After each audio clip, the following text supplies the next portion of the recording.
Le ministre en charge de la Santé à Genève a aussi eu une séance de travail mercredi avec la coordonnatrice du mouvement pour le renforcement de la nutrition.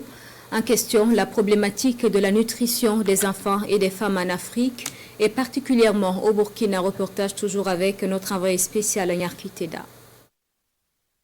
Le mouvement SAN travaille exclusivement à améliorer la nutrition des populations, notamment les enfants et les femmes. Il soutient le Burkina Faso pour la prise en charge des cas de malnutrition.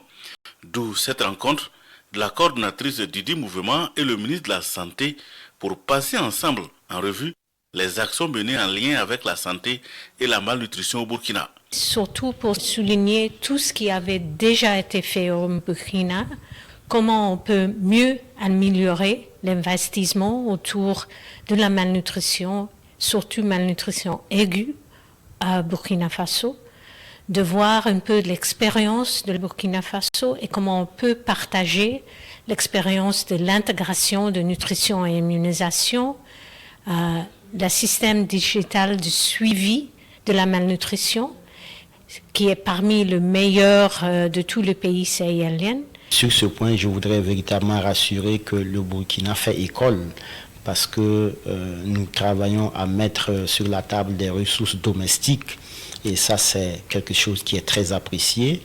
De façon continue, le Burkina conduit aussi des enquêtes nationales nutritionnelles qui permettent d'avoir une situation de la malnutrition dans notre pays et cela est aussi une gageure. Une expérience dynamique que le mouvement SAN compte mettre au service des autres pays pour barrer la route à la malnutrition. Et la présente rencontre se veut également un plaidoyer auprès du ministre de la Santé à participer à la rencontre mondiale sur la malnutrition en novembre prochain au Rwanda pour partager cette expertise avec le reste du monde. En attendant la rencontre en question, la coordonnatrice renouvelle l'engagement de son institution à maintenir son soutien au profit du Burkina Faso.